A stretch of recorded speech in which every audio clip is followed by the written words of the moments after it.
नमस्ते विद्यार्थियों, आपका स्वागत है आपके अपने YouTube channel learn English with Sidhu sir पर। मेरे विद्यार्थियों, आज मैं आपके लिए टेक्स्ट बुक पर वीडियो लेकर के आया हूं। मेरे विद्यार्थियों, मैं 11वीं के लिए और 12वीं के लिए अलग अलग टेक्स्ट बुक पर वीडियो दे रहा हूं आपकी सुविधा के लिए। तो मेरे विद्यार्थियों, आज की इस वीडियो में मैं 12वीं का पोएट्री सेक्शन से आपके लिए वीडियो तैयार किया हूं, जो पोएम आपके आगामी एग्जाम के लिए बहुत ही इंपॉर्टेंट है। आप उस पोएम को पढ़े होंगे और मैं भी पढ़ा रहा हूं मेरे विद्यार्थी इस वीडियो के माध्यम से। तो सबसे पहले मैं उस पोएम की शुरुआत करने से पहले मैं आपको बता दूं, ये जो पोएम है आप देखिए, ओड टू ऑटमन। आप इस पोएम को देखिए, जिसको महान कवि जॉन कीट के द्वारा रची गई है। मेरे विद्यार्थियों, इस ओड टू ऑटमन में मैं पुनः दिखा देता हूं आपको इस पोएम को। ओड टू ऑटमन महान रोमांटिक प्रकृति के प्रेमी कवि जॉन कीट के द्वारा लिखी गई है। मेरे विद्यार्थियों,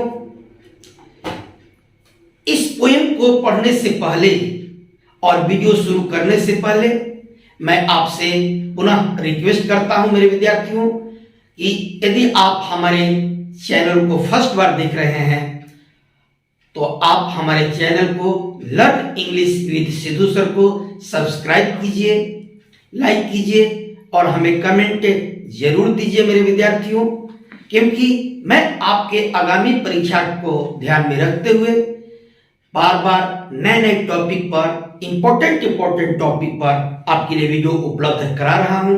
तो आइए हम लोग इस पोएम को पढ़ने से पहले, इस वीडियो को शुरू करने से पहले मैं पुनः आपसे एक बार रिक्वेस्ट कर देना चाहता हूं कि आप इस वीडियो को शुरू से अंत तक देखिए। आप शुरू से अंत तक इस वीडियो को देखिए।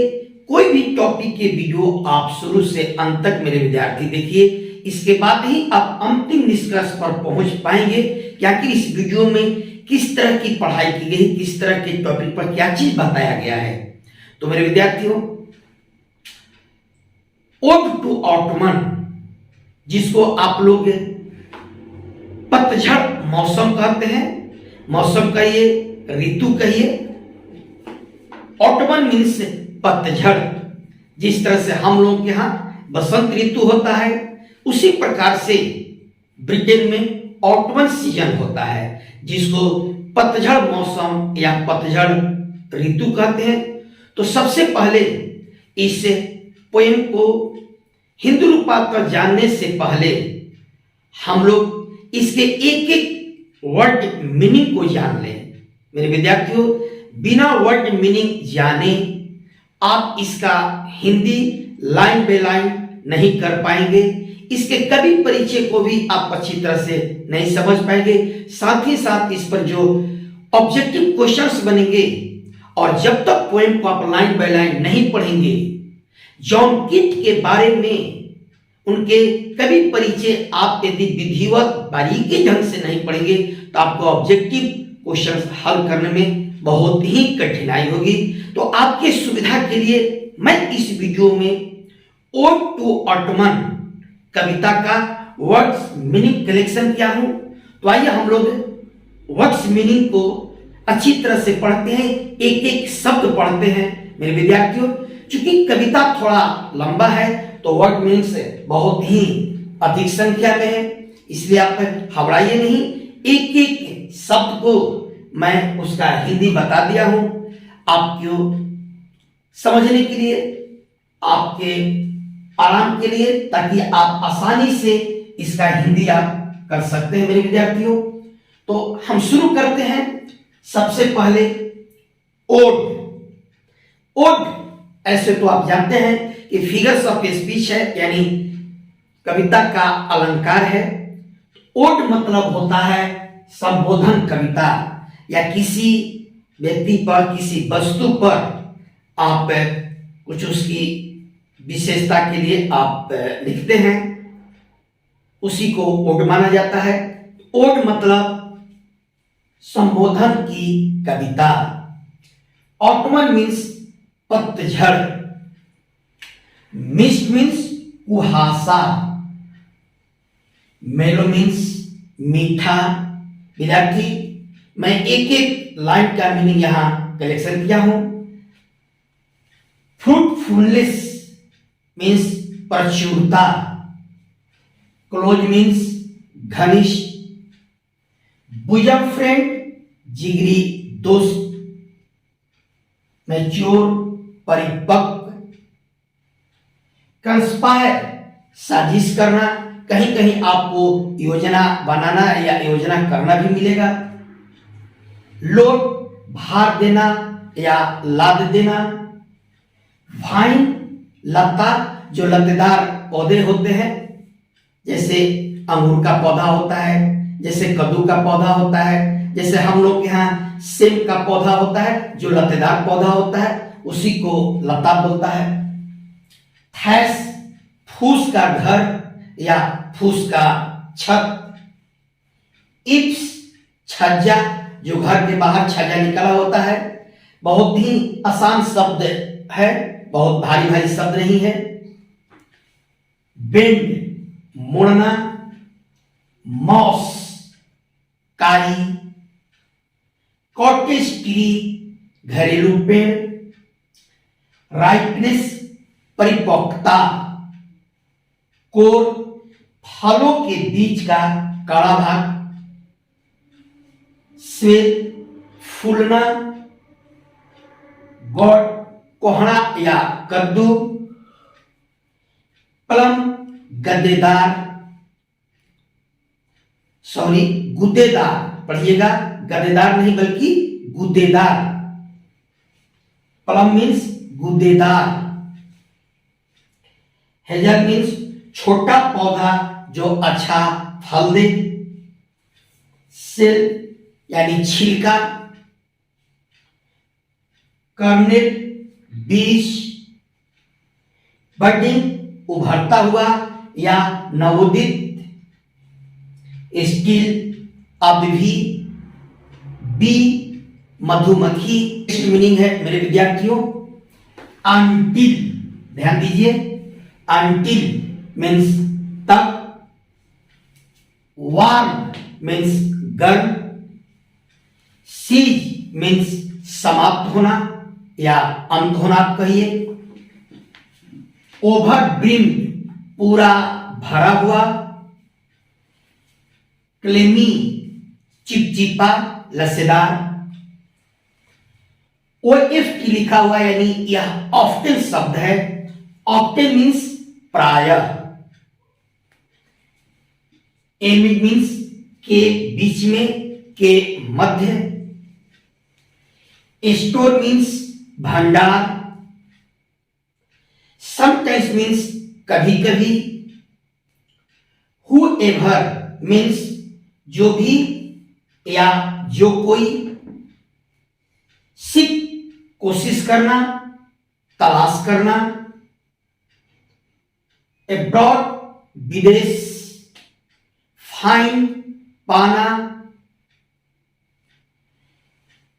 केयरलेस लापरवाह। ग्रेनरी अनाज का गोदाम। फ्लोर फर्श। लिफ्ट ऊपर उठना या हवा में उड़ना। विनो फटकना। हाफ रिप्ड आधा कटा।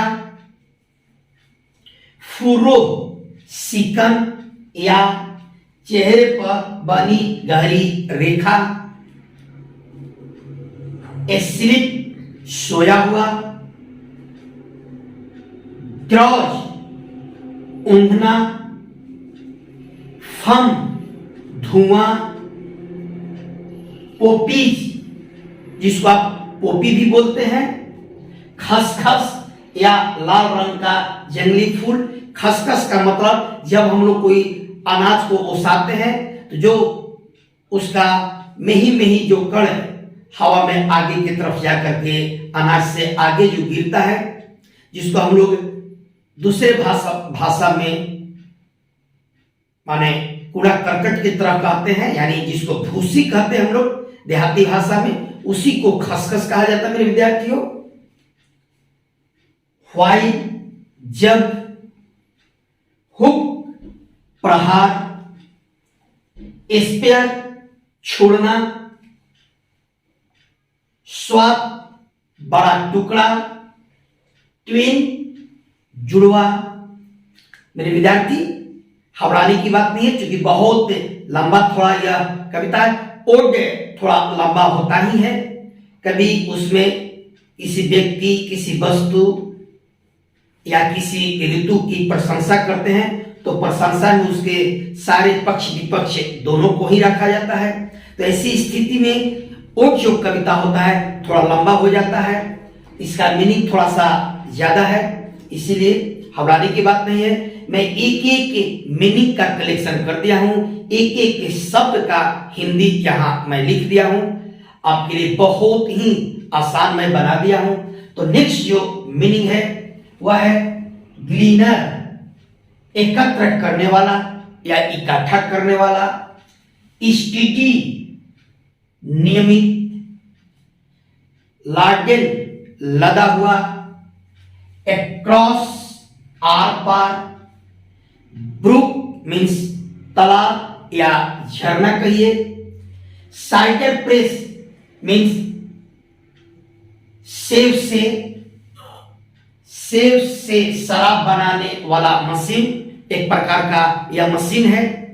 हम लोग क्या, जैसे आप कहिए, आप थ्रेशर कहते हैं जिसे अनाज पीट पीट करके निकाला जाता है, उसी तरह से ब्रिटेन में भी इस तरह के कुछ मशीनें हैं, यानी सेव से शराब बनाने वाला मशीन। वॉच मीन्स देखना, ओजिंग्स बूंद बूंद टपकना, या आप दूसरे भाषा में रिसना कहते हैं, रिसाव कहते हैं। स्प्रिंग बसंत ऋतु, बेयर्ड बंद करना या वर्जित करना, बंद करना या वर्जित, ब्लूम खिलना, सॉफ्ट डाइंग धीरे धीरे समाप्त होना या अस्त हो जाना, टच मीन्स छूना, स्टब मीन्स फसल का खुटी, जैसे गेहूं वगैरह काट देते हैं तो जो उसका खुटी बच जाता है, या सरसों काटते हैं उसका खुटी बच जाता है, उसी को कहता है कि फसल का खुटी। हु मीन्स रंग, वेलफुल मीन्स बिलाप या रुदन करना, कोर मीन्स गायक मंडली, जो गीत गाने वाले मंडली होते हैं उनको कोर बोला जाता है। गेनेक्स मीन्स जंगली मक्खी, मौर शोक मनाना, सैलोज फीका यानी उदास कलर का, या आप पीले रंग का कहिए। बोर्न जन्म देना, एलॉफ्ट ऊपर की ओर उठना, सिंक मीन्स डूबना, लाइट मीन्स हल्का, फुल ग्रोन मीन्स व्यस्त, लैम मीन्स मेमना, भेड़ के बच्चा को हम लोग मेमना कहते हैं मेरे विद्यार्थियों। हाईली मीन्स पहाड़ी, ब्लिट मीन्स मिमियाना, बॉर्न मीन्स भूमि या भूमि का छोटा सा क्षेत्र, हेग मीन्स झाड़ी, क्रिकेट मीन्स झिंगुर, रेड ब्रेस्ट रॉबी नाम की पक्षी, जिस तरह से हम लोग के यहाँ बसंत ऋतु में कोयल पक्षी होती है, उसी तरह से इंग्लैंड में यानी ब्रिटेन में रॉबी नाम की पक्षी होती है, जिसकी आवाज कोयल की तरह बहुत ही मधुर होता है मेरे विद्यार्थियों। टेबल शब्द ऊंच स्वर में, गैदर इकट्ठा होना, सैलोज आबा बिल पक्षी, एक प्रकार की पक्षी है, खूबसूरत पक्षी होती है। ट्विटर चहचहाना। इस तरह से मेरे विद्यार्थी ओड टू ऑटमन पर मैं शुरू से लेकर के अंत तक एक एक पंक्ति का जो भी डिफिकल्ट मीनिंग है, जो कठिन मीनिंग है, उसका मैं यहां हिंदी रूपांतर आपकी सुविधा के लिए मैं कर दिया हूं। मेरे विद्यार्थी, आप पोएम पढ़ने से पहले वर्ड मीनिंग यानी ओड टू ऑटमन के लाइन बाय लाइन, पंक्ति बाय पंक्ति आप इसका मीनिंग जरूर पढ़ लेंगे। जब आपको इसका मीनिंग समझ में आ जाएगा, आपको याद हो जाएगा, तो ओड टू ऑटमन कविता का सारांश लिखने में या उसके लाइन बाय लाइन हिंदी भावार्थ करने में आपको थोड़ा सा भी कठिनाई नहीं होगा। मेरे विद्यार्थियों, आपकी सुविधा के लिए ही मैं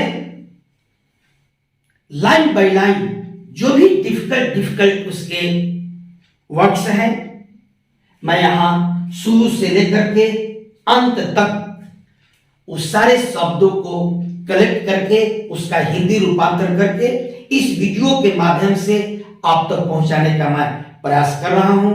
मेरे विद्यार्थियों, मैं इसीलिए बार बार आपसे रिक्वेस्ट कर रहा हूं कि जो भी वीडियो देखिए, चाहे वह ग्रामर की टॉपिक पर हो या टेक्स्ट बुक की टॉपिक पर हो, आप उस वीडियो को शुरू से अंत तक जरूर देखिए। शुरू से अंत तक देखने से ही आपका कंसेप्ट पूरी तरह से क्लियर होगा। तो मेरे विद्यार्थियों, आगे का जो मैं वीडियो लाऊंगा ओड टू ऑटमन के कवि जॉन कीट के बारे में होगा, जिसको आप लोग कवि परिचय कहते हैं। मैं बार बार पीछे के वीडियो में भी दोहराया हूं, आज भी दोहरा रहा हूं कि कवि परिचय से बहुत सारे ऑब्जेक्टिव क्वेश्चंस बनते हैं। इससे पहले जो भी मैं 12वीं कक्षा के लिए जो भी कविता दिया हूं, उस पर वर्ड मीनिंग के साथ साथ कवि परिचय, लाइन बाय लाइन उसका हिंदी, उसके बाद मैं ऑब्जेक्ट दिया हूं। उसी तरह से मैं पुनः इस वर्ड मीनिंग के बाद जो मैं वीडियो आपके लिए लाऊंगा वह होगा ओड टू ऑटमन के कवि जॉन कीट का कवि परिचय। मेरे विद्यार्थियों, उसके साथ साथ मैं बार बार कह रहा हूं कि मैं स्टेप बाय स्टेप आपको वीडियो उपलब्ध कर रहा हूं, एक एक करके मैं वीडियो उपलब्ध कर रहा हूं। कभी 12वीं का टेक्स्ट बुक, तो कभी 11वीं का टेक्स्ट बुक, और साथ साथ ग्रामर का भी टॉपिक मैं लेकर के आ रहा हूं। आज की इस वीडियो में ओड टू ऑटमन के वर्ड मीनिंग के साथ ही आप सभी विद्यार्थियों को मैं पुनः रिक्वेस्ट करता हूं, सलाह देता हूं कि आपका परीक्षा बहुत ही नजदीक है और आप अपने परीक्षा की तैयारी बहुत ही धैर्य के साथ और सावधानी पूर्वक कीजिए, क्योंकि अंग्रेजी विषय में अच्छा अंक लाना बहुत ही अनिवार्य होता है। मेरे विद्यार्थियों, अंग्रेजी अपने आप में बहुत ही इंपॉर्टेंट सब्जेक्ट है। अन्य विषय तो महत्वपूर्ण है ही, लेकिन यह जो आपके लिए अनिवार्य बना दिया गया है, उस दृष्टि से इंग्लिश बहुत ही अनिवार्य है आपके लिए। इसमें अच्छा अंक आप तभी ला पाएंगे जब सभी टॉपिक्स को, चाहे वो ग्रामर हो या टेक्स्ट बुक, आप बारीकी से उसका अध्ययन करेंगे। तो इसके साथ ही आप सभी विद्यार्थियों से पुनः एक बार रिक्वेस्ट करता हूं कि आप मेरे channel learn English with Sidhu sir को सब्सक्राइब कीजिए, लाइक कीजिए और हमें कमेंट जरूर दीजिए। साथ ही साथ अपने दोस्त मित्रों में, साथियों में शेयर भी कीजिए। आप सभी विद्यार्थियों को बहुत सारी शुभकामनाएं एवं नमस्कार।